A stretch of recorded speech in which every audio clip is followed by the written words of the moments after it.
Sekarang saatnya kita akan mendengarkan firman Tuhan dengan tema The Winning Mind in Christ. Kita akan dengarkan dan biar kiranya menjadi berkat bagi kita semua pada pagi hari ini. Sehingga firman-Nya bukan hanya pagi ini, tapi berkelanjutan tetap tinggal di dalam kita. Baik, silakan Pak Wilson pribadi. Pak Suhanda, terima kasih. Shalom, selamat pagi teman-teman semua. Kembali lagi kita bertemu di dalam pertemuan yang senantiasa kita syukuri, dan biarlah pertemuan-pertemuan inilah kita bersama-sama bertumbuh di dalam kebenaran firman Tuhan. Amin. Teman-teman, puji Tuhan, saya dibantu pagi ini dengan Pak Herianto. Pagi ini akan mengambil tema yaitu The Winning Mind in Christ. Teman-teman, kita ini kan ya selalu mungkin berpikir juga loh, emangnya kita ini berpikir terus mengetahui soal apa rohani, kebenaran firman, lalu bagaimana di realita hidup ini yang kita perlu lalui, perlu tindak lanjutin dan semuanya. Dan sering-sering teman-teman kita pasti akan tahu bahwa kalau di tengah-tengah misalkan dunia bisnis, misalkan di dunia apa yang kita lakukan, itu tidak lain, yaitu bagaimana kita bisa melaluinya dengan baik, berhasil, ya di istilah lain adalah berkemenangan. Maka itu dari beranjak dari situlah kita coba renungkan, yaitu menyangkut how to manage our mind. Bagaimana kita menyiapkan dalam hati pikiran kita ini, khususnya keberadaan kita, pemahaman kita, yaitu bagaimana kita itu bisa menunjukkan dan melalui ini semua di dalam day-to-day life.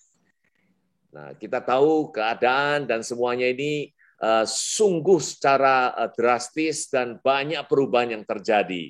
Nah, coba kita sama-sama teman-teman pagi hari ini untuk kita renungkan bersama. Next, please. Kita selalu tahu di dalam keadaan yang senantiasa kita lalui itu tidak lain. Coba kita sentuh sedikit, yaitu mengenai masalah marketplace, di mana masing-masing kita berada, teman-teman. Nah, kita cukup banyak menerima banyak berita. Dan pun juga cerita begini, cerita begitu, exposure kita ini hari itu betul-betul luar biasa, sampai setiap angle-angle yang ada itu pun tercover di dalam berita-berita ini, yang terutama khususnya yang untuk di dalam marketplace ini, ya kita ini perlu memiliki yaitu pengetahuan yang superior, yang lebih daripada yang lain. Kalau enggak, istilahnya gampang, yaitu bagaimana kita bisa how to win the competition. Bagaimana kita bisa memenangkan dengan di dalam dunia percaturan dan maupun juga dengan kompetisi yang ada, kita diperlukan expertise, kita diperlukan yaitu keahlian-keahlian yang tertentu. Nah, coba ingat teman-teman, memang inilah jurusan-jurusan yang sedang terus oleh karena keadaan untuk menuju ke hal-hal arahan itu. Coba pikir seperti di university yang saya ingat dulu. Kalau kita belajar sesuatu business administration misalkan, itu adalah satu fakulti yang cukup luas, ya menyangkut accounting, finance dan sebagainya, marketing. Tapi sekarang ini sudah menjurus industrial marketing, industrial management yang lebih terfokus, yang lebih menjurus ke specialty yang memang inilah tuntutan dan keperluan yang sekarang ini lebih ke depan hal-hal kayak begituan itu. Misalkan contohnya keunggulan IT. Wah, ini mah hal-hal yang daerah yang sungguh tak terbayangkan. Kalau dulu itu hal-hal ya fisik, matematika, manajemen, marketing, tapi sekarang IT ini sekian dominan sehingga seluruh hal-hal ini kalau tanpa keunggulan IT, nah thanks God seperti keadaan sekarang kayak begini ini, Indonesia sedang kalau kita melihat ukuran Indonesia di dalam hal IT, internet, pemakainya merupakan satu negara yang dengan jumlah yang cukup besar. Maka itu pemerintah lagi mendorong UMKM supaya benar-benar bertindak lebih banyak dengan bergumul soal IT. di desa manapun, mereka selama bisa punya IT expertise yang baik, mereka bisa eksposkan produknya sampai ke penjuru dunia yang lain. Nah, dengan cara itu mereka bisa menjalin hubungan ekspor dan sebagainya. Nah, inilah dunia yang sedang terjadi. Kita ini perlu banyak wisdom, kita perlu banyak bijaksana. Bagaimana menyiasatin semua hal-hal ini yang sedang terjadi di tengah-tengah hidup kita ini, teman-teman. Nah, seperti apa yang terjadi, selalu kalau hal-hal yang besar itu ya tentu perlu capital yang besar dan sebagainya. Dunia sekarang mungkin agak beda. Coba bayangin, mungkin banyak orang yang sudah tahu. Kalau seperti bicara soal online, menjadi begitu besar, jutaan pelanggan yang ada ini itu. Secara neraca, secara bukuan, apakah perusahaan itu baik? Profit? No, tidak. Dan itu justru incurred a lot of loss.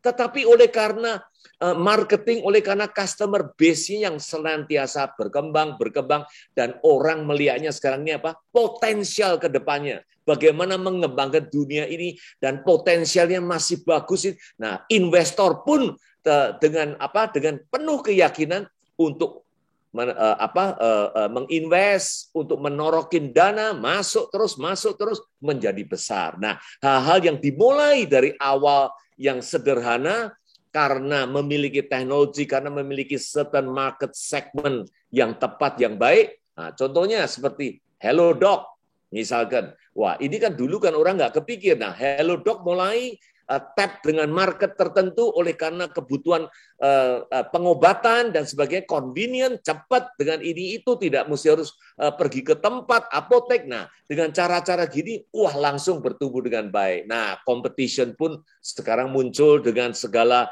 platform yang lain-lain yang mirip-mirip. Ini semua terus sedang terjadi. Seperti ada satu platform soal barang-barang petani yang tadi saya barusan katakan, itu sekarang juga lagi booming. Jadi semua pedesaan punya ini dikumpulkan dalam platform ini untuk bisa ditawarkan berbagai produk-produk yang ada. Nah, itulah teman-teman semua. Jadi untuk menggapai sasaran dan target kita ini perlu dedikasi penuh. Kita ini perlu benar-benar specialize seperti tadi yang dikatakan, waktu, curahan perhatian, semuanya ini menjadi menjadi kekuatan yang perlu dicurahkan, extra effort supaya melayaninya dengan baik, dengan cepat. Everything talking about speed and speed. Kinerja, performance itu harus baik. Kalau enggak, infonya ini terbuka semuanya. Kalau yang tidak ini ya tentunya orang tidak minat. Nah, di dalam semuanya konteks dan hubungan inilah yang kita sekarang ini lalui semuanya ini. Nah, begitulah background ini semuanya, teman-teman. Next, please. Maka itu kita tahu bagaimana kita untuk melalui di dalam marketplace yang penuh dengan keterbukaan dan tuntutan dan kemajuan-kemajuan. Semua upaya ini dipertaruhkan untuk dapat menuju apa? Karena tidak punya basic, tidak punya pegangan yang betul-betul baik di dalam iman, dalam kita punya ketuhanan yang baik. Nah, inilah suka-suka menjadi bumerang, menjadi satu disaster di dalam hidup ini. Life destruction is happening. Kita pun juga sering mendengar begitu banyak berita kanan kiri soal ini, itu, perceraian, perselingkuhan, wah, kemana-mana pun terjadi. Oleh karena kemudahan, kebaikan, dan pun juga segala pertumbuhan yang terjadi. Nah, inilah hal-hal yang membarengi dan attach di dalam pertumbuhan ini pun sangat-sangat membahayakan kita semua. Coba kita pikirkan, teman-teman. Apakah dalam situasi kayak begini ini ada seorang pun yang bisa memprediksi market yang akan datang ini bakalnya kayak begini? No one knows. Tidak akan tahu, teman-teman. Coba, maka itulah penuh dalam kegoncangan. Tahu-tahu shipping line, misalkan sekarang. Semua mungkin ada yang banyak tahu mengenai hal ini. Tahu-tahu menjadi satu stagnasi. Di mana-mana pengiriman ekspor kontainer kekurangan atau jam, sampai biasanya cuma 2-3 minggu, mungkin sekarang sampai 2 bulan, belum biayanya meningkat yang dulunya 2.000 per kontainer, sekarang 20.000 10 kali. Dan hal ini semua terjadi, teman-teman. Nah, inilah hal-hal yang perlu kita cermati, yang perlu kita ketahui, kemana kita ini perlu melangkah. Next, please, coba. Nah, dari situ kita tahu bahwa kita ini perlu melekat kokoh dalam pikiran Kristus. Saya ingin coba membawa teman-teman di dalam pergumulan, di dalam marketplace yang beginian ini, bagaimana kita sebagai orang yang percaya, yang beriman, untuk bisa berkokoh berjalan dengan baik. Nah, basically secara dunia, kalau kita mau pisahkan, mau groupingkan orang-orang itu yang di dalam Tuhan atau tidak, at least ada 3 grup dari manusia yang mungkin kita bisa gambarkan di sini. Yang pertama, yaitu full man-centered. Kalau kita bilang Christ-centered, ini adalah full man-centered. Yaitu semuanya bicara soal pribadi. Hak-hak manusia, hak-hak humanity, dan semuanya ini not in Christ. Grup-grup yang tidak ada di dalam Kristus, itu termasuk orang ateis, humanis, liberal, politician, ini semuanya ada grup-grup yang tergolong di dalam grup ini, teman-teman. Nah, inilah satu grup yang kita bisa identify, yaitu grup yang ini. Nah, di luar itu, yang lainnya adalah orang-orang yang di dalam Kristus, orang-orang yang so-called percaya. Itu pun ada 2 grup. Satu yang tradisional, conditional, yaitu orang-orang yang dengan sikap imannya itu dengan conditional. Artinya begini, ya kebaikan Tuhan mana? Hidup saya bagaimana nyatanya? Bisa begini nggak? Bisa gitu nggak? Dapat berkat apa enggak? Kalau enggak, wah gimana ukuran Tuhan jadi terus dihubungkan dengan kondisi-kondisi tertentu. Bahkan, ini kalau orang boleh ngomong dengan cara yang lebih kerennya, bahasa yang kerennya ini apa? Hubungan dengan Tuhan itu transaksional. Yaitu diukur dengan segala secara kemanusiaan ini, secara ya katakan secara duniawi, secara kedagingan, ukurannya itulah di situ yang disaksikan, yang disampaikan. Nah, maka itu tidak heran timbul banyak sekali mengenai encouragement, mengenai motivational punya message yang diceramahkan, yang disampaikan, yang dikhotbahkan. Itu semua adalah hal-hal yang betul-betul membawakan kebaikan bagi aku-akunya ini manusia, bahkan yang masalah-masalah soal tentunya paling banyak di sana soal berkat, soal kebaikan Tuhan, semua dilihat, ditinjau dari segi-segi itu. Nah, akhirnya nilai itu adalah nilai yang baik untuk pribadi sendiri atau grup atau organisasi. Nah, ini nama-nama ini semua muncul dikedepankan supaya menjadi ukuran apa yang sudah dilakukan, apa yang sudah berhasil dicapai dan semuanya. Nah, ini semua adalah akhirnya walaupun kemasannya baik di dalam Tuhan, kalau kita lihat ujung-ujung intinya di dasarnya itu akhirnya tidak lain adalah interest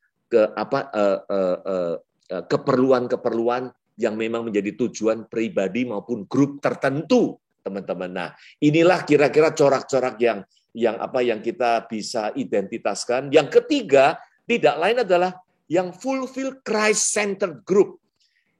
Ini grup, teman-teman, kita semua ada dalam satu wadah yang mungkin bisa tergolongkan dalam hal ini, yang mana jumlahnya memang tidak fantastis, tidak yang bagaimana, tetapi inilah yang betul-betul yang kita ingin fokuskan, bukan kepada kita, bukan kepada siapa, bukan kepada manusia, organisasi, grupnya, tapi betul-betul kita ingin, yaitu tidak lain, bertumbuh, growing, knowing, more and more, plus about Christ.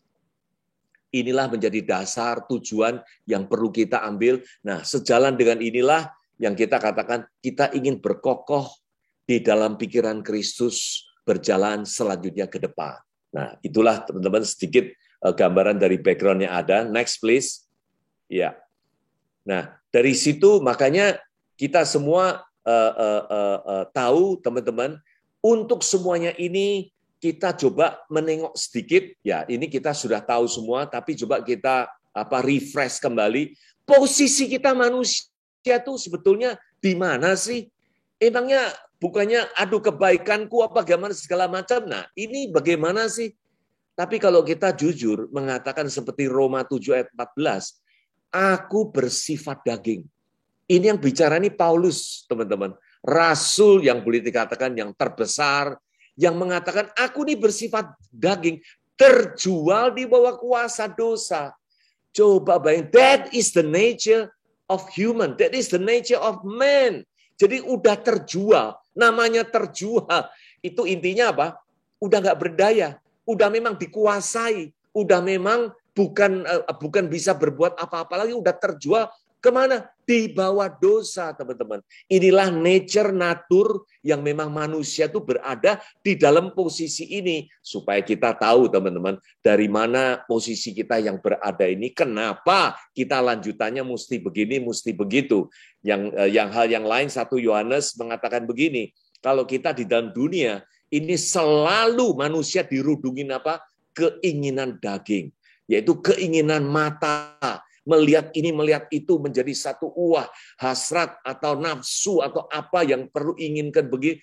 Itu memang ya katakan di dalam dunia ini lumrah untuk kita semua alami, untuk kita semua melihatnya itu. Bahkan di sini dikatakan apa? Keangkuhan hidup. Nah, menjadi ini hal-hal yang oleh karena hal-hal tertentu, pencapaian tertentu dan sebagainya. Nah, keangkuhan inilah yang sungguh menjadi benchmark, yang menjadi ukuran, yang menjadi orang yang benar-benar mengerti karena ya itu ukuran-ukuran yang sudah tercapainya inilah yang meninggikan manusia yang akhirnya menjadi keangkuhan di mana-mana hal ini terjadi. Roma 8 ayat 3 mengatakan, nah ini supaya kita tahu atas posisi manusia itu apa yang Tuhan lakukan. Tidak lain yaitu mengutus anaknya sendiri dalam hal ini, dalam daging, supaya apa? Menjatuhkan hukuman atas dosa di dalam daging juga. Tadi kita bicara soal daging, terjual kuasa dosa, makanya mengutus anaknya ini dalam daging untuk menghukum dengan dosa ini di dalam daging juga. Supaya menyelesaikan, membersihkan semuanya ini oleh anugerah yang memberikan anaknya itu menyelesaikan dosa yang ada di dalam daging itu. Nah inilah teman-teman sejauh mana Tuhan ini yang ketidakberdayaan manusia ini, Tuhan melakukan langkah-langkah yang besar ini untuk kita semua yang di bawah segala kondisi-kondisi yang barusan kita bicarakan tadi itu. Next, please. Ya. Nah, dari situ kita tahu, teman-teman, yaitu selebihnya dari setelah kita diberikan oleh anaknya itu hukuman dalam dosa, bahkan di sini dikatakan memeteraikan menjadi tanda miliknya. Bayangin teman-teman, setelah itu memeteraikan menjadi tanda miliknya itu dengan apa? Memberikan Roh Kudus sebagai jaminan, teman-teman. Kita tadi berbicara daging, dunia, dosa. Sekarang bicara soal apa? Memberikan Roh Kudus. Yang mana sering kita bahas, kita menjadi manusia rohani. Oleh karena jaminan roh yang sudah kita terima ini menjadi jaminan. Tahu nggak teman-teman, di dalam English punya version itu tertulisnya apa? Sebagai deposit yang sudah diberikan, jaminan untuk kita ini memperoleh hidup yang kekal oleh karena karunia roh sewaktu kita membuka hati menerima dianya ini. Inilah anugerah yang terbesar yang sudah dia berikan kepada kita semua. Nah, muncullah teman-teman antara daging tadi dosa, terus dengan sekarang bicara soal roh yang sudah kita dianugerahkan. 1 Petrus 2 ayat 11 mengatakan gini, menjauhkan diri kita inilah penting sekali dari keinginan-keinginan daging, ya kan? Ternyata keinginan daging yang sifatnya kita daging yang terjual dalam dosa ini perlu teman-teman berjuang melawan jiwa. Nah, kita tahu semua antara roh daging, Matius 26 ayat 14 kalau nggak salah, itu doa Getsemani Tuhan Yesus sendiri yang mengatakan, roh ini penurut, karena roh ini jaminan, sudah terima, tetapi daging itu lemah. Nah, kita tahu daging itu sudah terjual dalam dosa, nah makanya roh inilah yang menjadi jaminan dan kekekalan itu. Nah, di tengah-tengahnya inilah unsur jiwa ini sangat menentukan, teman-teman. Supaya roh yang kita terima ini dengan segala kuasa dan anugerahnya ini benar-benar untuk supaya menyelamatkan semuanya ini, keberadaan kita yang kita perlu melawan jiwa ini. Jiwa itu apa? Kita tahu semua, tidak lain adalah yaitu identitas kita, kehendak kita, perasaan kita. Ini semua yang motorik yang kita perlu bawakan tiap hari. Tadi seperti diuraikan dalam dunia bisnis setiap hari, ini semua motorik bekerja dan senantiasa menyertai kita di dalam segala tindakan kita ini. Maka itu Matius 10, Tuhan Yesus mengatakan gini, jangan takut kepada yang bisa membunuh tubuh, yaitu kematian dan semuanya ini. Ya udah, selesai kematian ini. Tetapi takutlah apa? Kepada Dia yang berkuasa membinasakan jiwa maupun tubuh di dalam neraka. Kematian selesai, ini itu semua. Jiwa ini bisa dibunuh, teman-teman. Makanya kita perlu memelihara jiwa ini bagaimana supaya benar-benar bisa diselamatkan. Pikiran kita ini loh yang menentukan. Tadi kita bilang bicara soal ranah roh, kita sudah menerima semua anugerahnya ini. Nah, jiwa inilah sebagai identitas. Roh ini punya identitas adalah si A, si B-nya ini. Oleh jiwanya ini yang benar-benar kita perlu pertumbuhkan, pelihara dengan baik supaya tidak seperti tadi yang Tuhan Yesus katakan, kalau di luar Kristus tidak bertumbuh dengan baik. Nah, inilah ada kuasanya bisa membinasakan jiwa ini. Teman-teman, rujuk dari ini supaya kita mulai memperhatikan bagaimana jenjang kelanjutan langkah-langkah kita selanjutnya ini sejalan dengan semuanya apa yang difirmankan ini menjadi satu hal yang benar-benar kita tindak lanjuti dengan baik. Next please. Nah, teman-teman, makanya kita ini perlu sekali, yaitu apa sih sebetulnya yang namanya jiwa ini ternyata berperan begitu besar. Kalau di dalam perjanjian lama, teman-teman, daging yang masih ada nyawanya yaitu darahnya. Ternyata nyawa, kehidupan, jiwa juga yang boleh kita artikan itu sangat berhubungan dengan darah. Ya, secara jasmani darah inilah yang kalau sudah meninggal, darah mengalir, selesai, habis, ya habis. Tetapi di mana kita itu terpelihara jiwa dengan baik oleh dengan firman-Nya itu, yang kita bisa peroleh semua pembaharuan dan sebagainya, inilah kita bisa terselamatkan dari segala kematiannya itu. Maka itu Ulangan 12 ayat 23 mengatakan darah itulah nyawa. Makanya kalau kita lihat darah itu adalah identik dengan nyawa. Nyawa ini, jiwa inilah menjadi apa?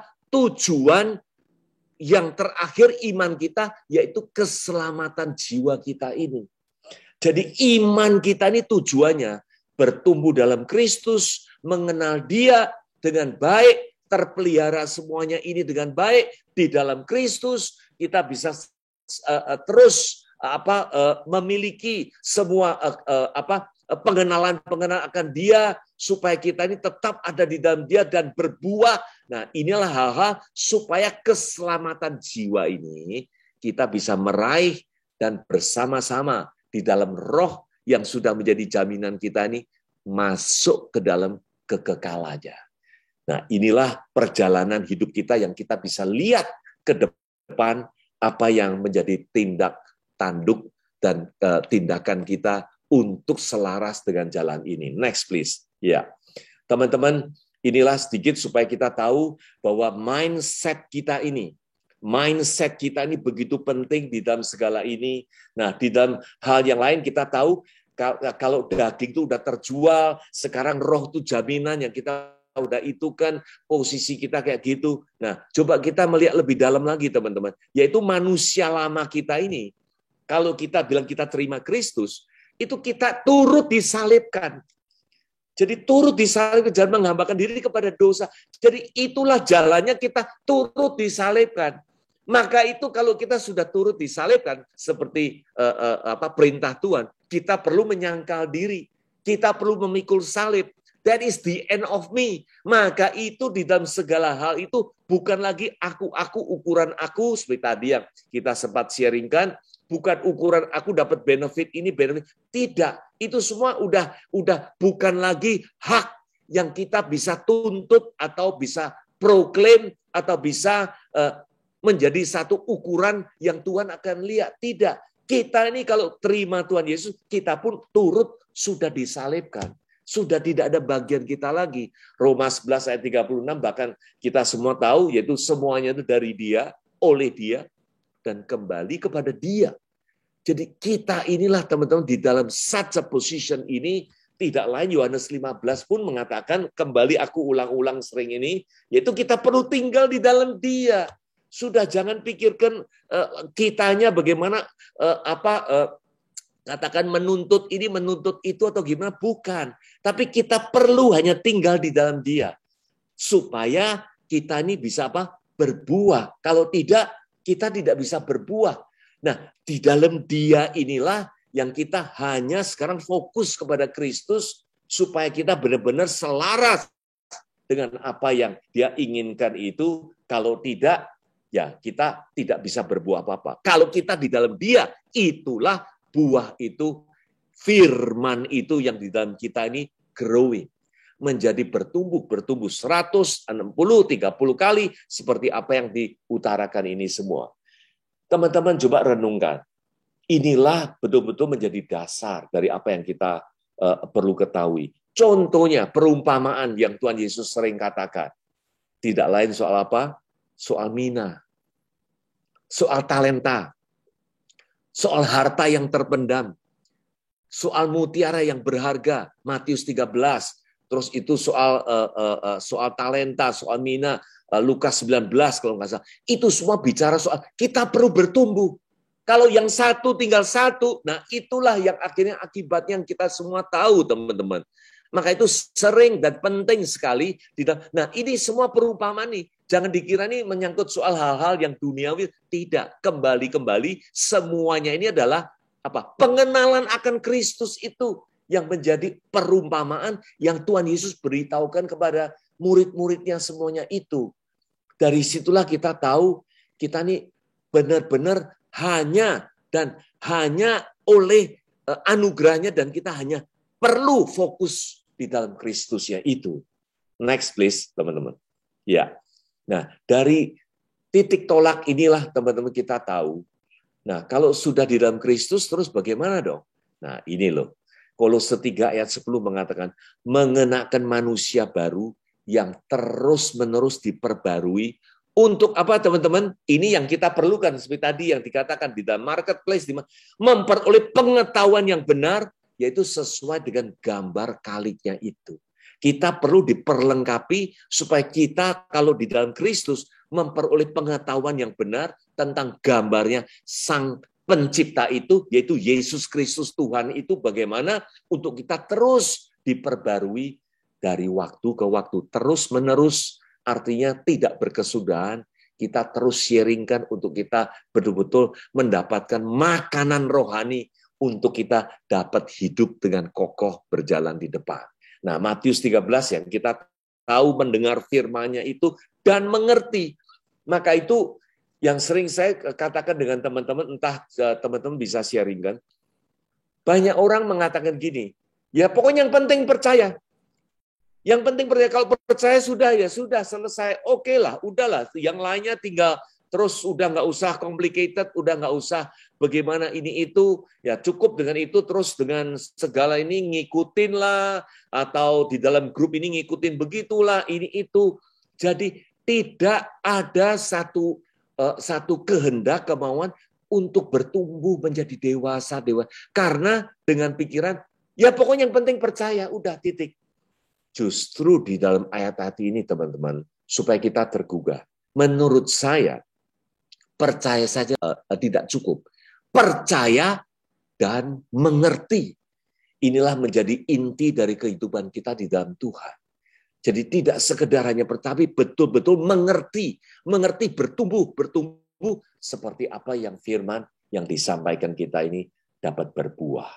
Next please. Nah, biarlah teman-teman kita terdorong semuanya ini untuk menuju ke perlengkapan hidup ini yang perlu kita ketahui.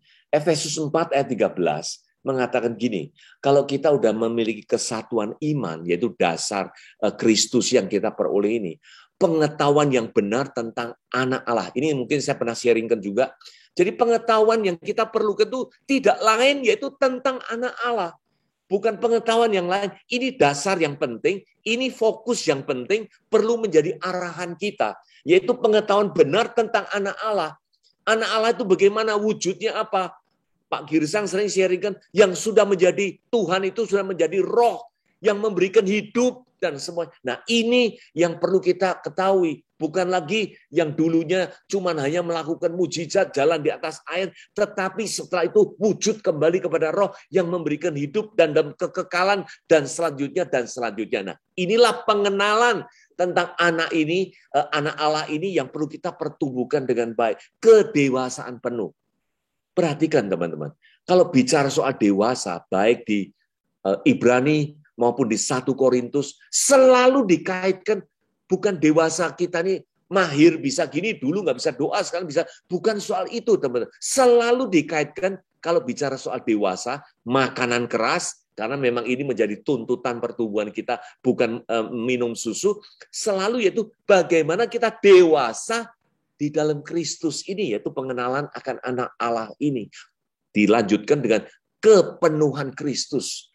Berulang-ulang teman-teman, tidak lain, yaitu Kristus itulah yang menjadi tujuan segala-galanya. 14 mengatakan lagi, ya ini dikatakan apa? Bukan lagi anak-anak. Nah, tadi yang sempat disinggung, diombang-ambingkan oleh rupa-rupa angin pengajaran.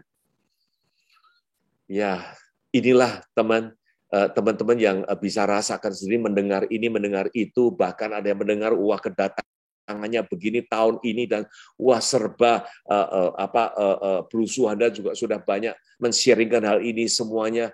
Itu semuanya pengenalan akan anak Allah, di mana keberadaannya, bentuknya gimana. Nah, ini loh hal yang perlu benar-benar kita gali dan benar kita perlu pegangan yang kokoh, yang baik itu. Tidak diombang-ambingkan rupa-rupa angin dan bahkan permainan apa? Palsunya manusia. Dalam banyak pelayanan, akhir-akhir ujung-ujungnya itu, kalau seperti tadi yang dikatakan, yaitu apa? Encouragement, ya kan? Motivational, punya message, selalu dihubungkan dengan yang ya quote unquote yang terjual baik di tengah-tengah komunitas yang ada itu, selalu bagaimana bisa memuaskan diri, bisa menjadi dirinya itu menjadi wah, merasakan wah iya, tidak lain berkat dan sebagainya, ini itu yang menjadi dasarnya itu. Ini adalah hal-hal yang ujung-ujungnya dikemas dengan baik, tetapi dengan tujuan-tujuan secara pribadi, secara manusia yang dicarinya ini menjadi permainan palsu, bahkan yang menyesatkan itu. Biarlah kita bisa menyadari, bisa melihat dengan jeli, dengan baik, betul-betul dasar tujuan kita ini harus kemana. Ayat 15 mengatakan kembali, bertumbuh di dalam segala hal ke arah Dia Kristus. Bukan hal yang lain, teman. Makanya kita getol bicara ini semua berkaitan dengan Kristus, karena memang itulah fokus dan tujuan, dan yang perlu kita itu kan, kalau kita dulunya sudah tahu posisi manusia ini apa? Terjual di dalam kuasa dosa. Kita ini sudah nggak punya posisi lagi. Jangan mau suka-suka, mau klaim, mau ini tuh aku bisa gini, aku bisa.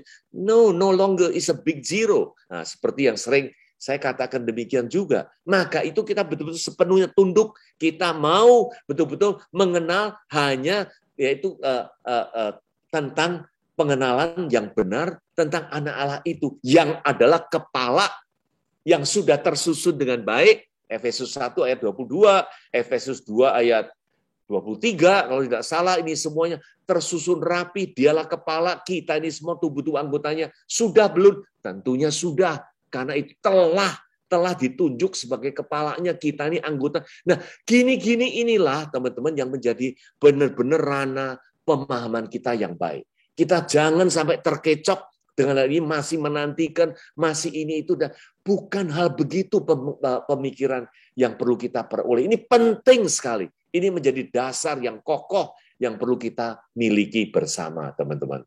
Next, please. Nah, oleh karena itu, kita tahu, teman-teman, kalau kita tadi katakan di dalam marketplace kita perlu punya ini, punya itu. Sumbernya dari mana? Kolose 2 mengatakan gini, peroleh segala kekayaan dan keyakinan pengertian. Nah, keyakinan pengertian yang benar yang baik itu, yaitu apa? Mengenal rahasia Allah, yaitu Kristus. Kalau kita bicara soal sumber dari segala-galanya ini, pengertian, keyakinan, dan semuanya, tersembunyi segala harta, hikmat, dan pengetahuan, itu sumbernya tidak lain adalah Kristus. Dengan itu, teman-teman, kita memperoleh tujuan, kita memperoleh pegangan yang tepat, yang baik, untuk kita berjalan, yaitu segala sumber wisdom, pengetahuan, kekayaan, dan sebagainya. Ini tidak lain adalah ada di dalam Kristus itu sendiri. Biarlah dengan ini Tuhan pimpin selanjutnya untuk kita melangkah dengan segala apapun kesulitannya, Tuhan memimpin kita untuk berjalan ke depan. Inilah mindset yang kita perlu betul-betul pegang dengan baik. Nah, seperti Roma 17 yang mengatakan ini lebih ini lagi, teman-teman. Yaitu kita tahu dosa satu orang itu semuanya menjadi di dalam maut, gitu kan? Ya kan? Nah, oleh karena berkuasanya satu orang itu, yaitu Adam yang dimaksud. Tapi lebih benar lagi, mereka yang telah menerima kelimpahan kasih karunia. Kenapa kelimpahan, teman-teman? Bayangkan nggak? Bedanya begini, apalagi ayat 18 selanjutnya. Kan dikatakan bedanya itu, kalau Adam satu orang berdosa, yang lainnya tercemar, keturunan-keturunan menjadi dari satu orang turun-temurun, misalkan 5, 10, 20, sampai jutaan, sampai miliaran, sampai semuanya ini tercemar menjadi dosa. Tetapi lebih hebat lagi, dari keadaan yang sekian banyak, entah jutaan, miliaran orang itu, yang sudah tercemar, yang sudah semua manusia dalam dosa, oleh hanya karena Yesus Kristus, satu pribadi ini, semuanya sekaligus dibereskan. Bukankah ini lebih dahsyat? Bukankah ini lebih hebat? Inilah yang dimaksud itu. Yaitu kelimpahan kasih karunia, anugerah kebenaran ini akan hidup dan berkuasa, teman-teman. Kita bicara soal kuasa. Inilah perlengkapan yang Tuhan sudah diberikan. Tentunya oleh Kristus, bukan oleh diri kita, teman-teman. Nah, ini harus kita bedakan dengan baik. Ya kan? Jadi kita diberi sekarang hidup dan berkuasa. Bukan sekedar hanya hidup, makanya kita berkuasa itu apa? Ya surrounding di dalam kita punya kehidupan ini semuanya. Nah, inilah yang sudah Tuhan berikan kepada kita. Next coba. Ya. Kita tahu yaitu dari awal, dari kitab Kejadian, Tuhan punya hasrat sudah tertera. Yaitu baiklah kita menjadikan manusia menurut gambar dan rupa kita untuk apa? Berkuasa atas ikan-ikan, burung-burung, ternak, seluruh yang di bumi, segala binatang melata, merayap yang di bumi. Biarlah kita berkuasa atas itu. Tetapi akhirnya gagal, teman-teman. Ya, karena jatuh dalam dosa dan semuanya. Jadi inilah perbedaan di mana di dalam Tuhan yang menginginkan kita ini berjalan untuk diberi otoritas untuk untuk menguasai, berkuasa ini. Nah, ini ayat sering di-quote sampai sekarang pun di-quote-nya begitu. Kita ini berkuasa. Tapi jangan lupa tadi bedanya oleh Kristus, teman-teman. Kita diberi kuasa oleh Kristus sejalan dengan kitab Kejadian 1 ini, tetapi sekarang oleh Kristus ya inilah yang berperan. Maka itu baiklah kita yang dimaksud di sini, yaitu merepresentkan di dalam perjanjian baru Sang Kristus itu sendiri, teman-teman. Tidak diragukan. Kristus inilah yang mengendalikan semua untuk kita berkuasa di tengah-tengah hidup kita ini. Nah, bahkan lebih daripada itu kita tahu Efesus 1 ayat 3 ini, di dalam Kristus ini kita telah dikaruniakan segala berkat rohani di dalam surga. Kalau kita merujuk tadi itu, katakan soal ikan, soal burung-burung dan segalanya, ini adalah hal-hal yang fisik, yang duniawi. Tetapi kita bahkan di dalam perjanjian baru, di dalam Kristus, kita sudah dilimpahi berkat rohani. Nah, ditambah-tambahkan hal yang lain seperti yang tercatat di tempat ini. Bukankah ini menjadi satu hal yang luar biasa, yang kita perlu pahami, yang perlu kita ambil dengan segala pengertian yang benarnya. Di dalam Kristus itulah yang menyentuh sendi-sendi hidup kita ini, yang telah tercover dengan baik. Kita melihat satu kisah yang nyata, yang terjadi, yaitu di dalam Matius 14 ayat 27. Teman-teman, Sewaktu badai itu menerpa, semuanya orang itu kaget-kagetan, mereka melihat kayak seperti hantu yang datang, mereka udah ketakutan. Oh, baru tahu itu adalah bukan hantu tapi Tuhan. Ya kan? Nah, Petrus dengan segala spontanitas, oh ya, kalau engkau panggillah, aku akan turun. Nah, akhirnya dia benar-benar dipanggil turun, berjalan dengan baik di atas air ini menuju kepada Yesus yang di tengah-tengah badai itu. Teman-teman, dikatakan apa?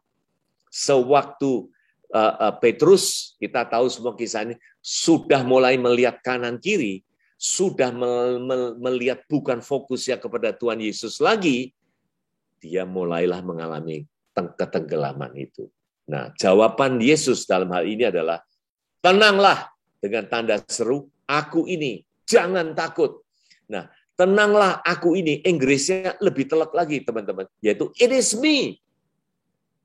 Kalau the correct English biasanya mengatakan it is I. Itulah apa yang diucapkan. Tetapi yang biasa pada umumnya ini selalu dikatakan it is me. Karena me ini menjadi apa? Objek. Tetapi di sini jawaban Kristus, jawaban Tuhan Yesus, it is I. Tetap posisinya ingin ditonjolkan, ditampilkan, akulah sang subjek itu. Bukan objek. It is I. It is not me. But it is I. Berarti begitu dominan yang perlu kita fokuskan kepada dia. Nah, selanjutnya dikatakan, don't be afraid. Jangan takut. Nah, dengan itulah seperti Markus juga, Yohanes, semua ini, sewaktu kita fokus only to Christ, we will win in the storm.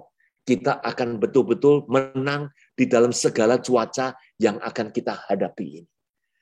Next, please.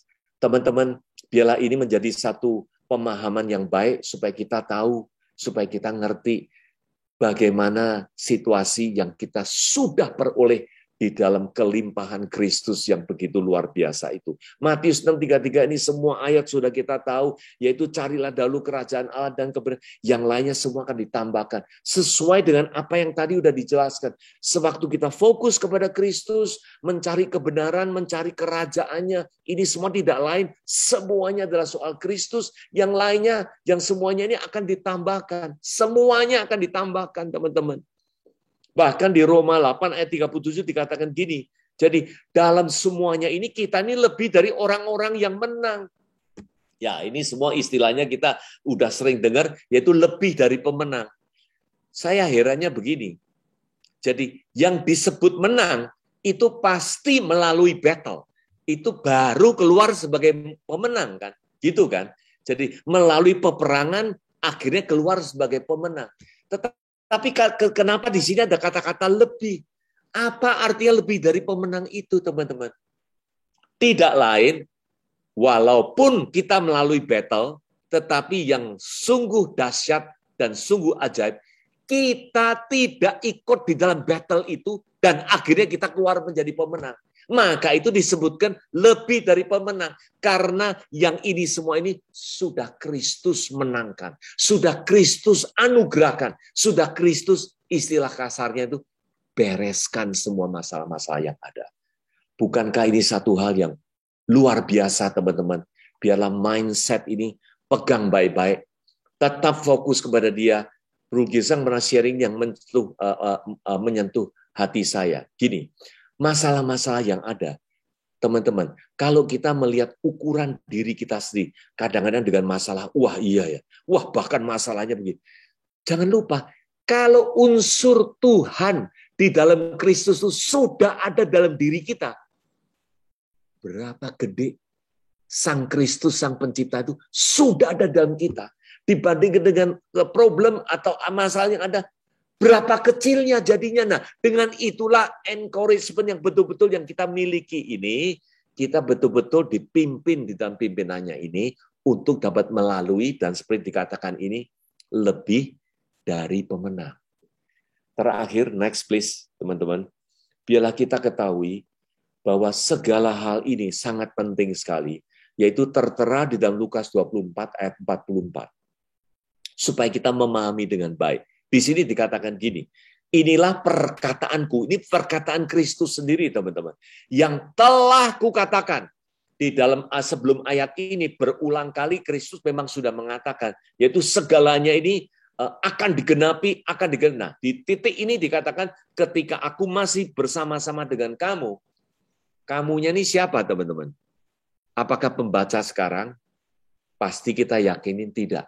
Yaitu murid-muridnya pada waktu itu. Ini adalah pasal 24 yang kita tahu pasal terakhir sebelum Tuhan Yesus akan diangkat naik ke surga.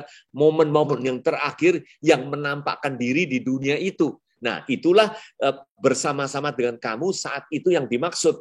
Bahwa harus digenapi semuanya itu. Jadi jelas sekali message-nya itu adalah harus digenapi. Berarti saat itu sudah tergenapi semuanya. Jangan lagi kita baca-baca sekarang ada bagian-bagian yang belum digenapi, kedatangannya belum nanti. Walaupun kita ngaku ini tubuhnya tapi kepalanya masih jauh di atas atau di mana nggak tahu.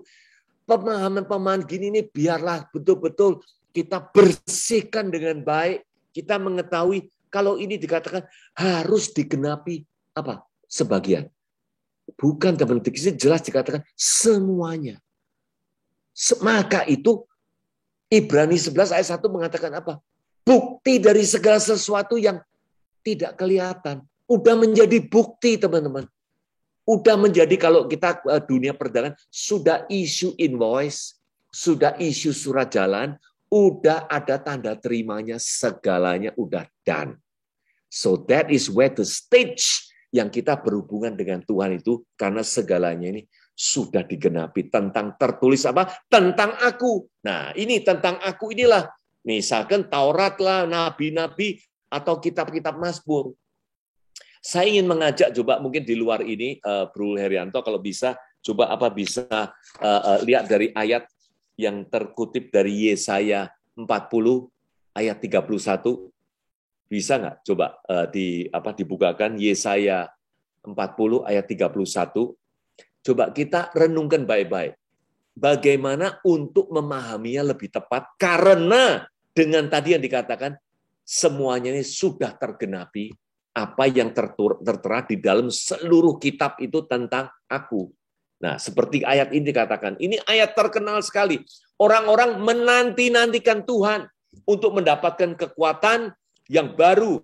Mereka seumpama Raja Wali terbang dengan kuat sayapnya, tidak menjadi lesu, tidak menjadi lelah. Ini ayat kita sering dengar dan ini sering diceritakan supaya kita kuat, tapi apakah demikian yang kita ingin pahami, teman-teman? Kalau di sini dikatakan menanti-nantikan Tuhan, yang kita pahami sekarang ini perjanjian lama, teman-teman. Yang kita pahami sekarang adalah kita udah nggak perlu menang, dia sudah ada di dalam kita. Makanya kita dengan keyakinan penuh dan bahkan lebih, kita udah memperoleh kekuatan baru itu. Bukan lagi menanti-nantikan. Maka itu kita memperoleh kekuatan baru yang sudah ada di dalam diri kita ini, seperti Raja Wali, terbang, tidak lesu, tidak lelah, dan sebagainya. Ini salah satu contoh aja dari ayat supaya kita memahaminya secara benar, yaitu perbedaan lama dan baru yang sudah dalam Kristus ini, yang sudah tergenapi semua untuk kita pahami secara lebih benar. Kembali tadi Bro Herianto.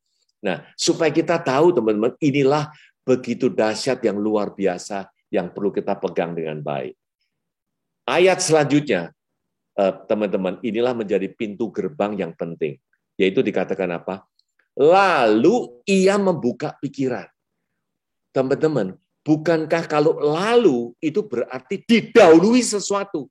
Apa didahuluinya? Yaitu kita perlu dengan iman, dengan pemahaman, dengan pengertian yang benar, semuanya ini sudah digenapi soal Kristus sebagai dasar yang kita ketahui, yang kita pahami. Lalu, nah dengan pemahaman ini yang sudah kita peroleh, sudah kita terima, yang kita sudah aminkan dengan baik, lalu Tuhan inilah mulai membuka pikiran kita semua. Sehingga bukan mereka lagi, kita mengerti kitab suci. Perjalanan yang sejauh ini yang kita lalui, teman-teman, berbicara, berdiskusi dengan banyak pihak, yaitu sayangnya gitu. Kalau tidak didahului dengan segalanya ini sudah digenapi oleh Kristus, memang untuk mengetahui hal-hal selanjutnya tidak pernah memperoleh pemahaman kitab suci yang baik, yang benar. Maka itu saya ingin ajak teman-teman, biarlah kita mendengarkan baik-baik. Inilah dasar yang perlu kita pegang kokoh untuk telah tergenapinya Kristus di dalam segala aspek dalam kitab suci itu, supaya dia inilah dengan dasar ini, dia mulai membuka pikiran kita untuk betul-betul masuk, mendalami, mengerti seluruh kitab suci yang benar dan yang baik. Puji Tuhan. Terima kasih. Tuhan memberkati kita semua. Haleluya. Amin. Amin. Thank you.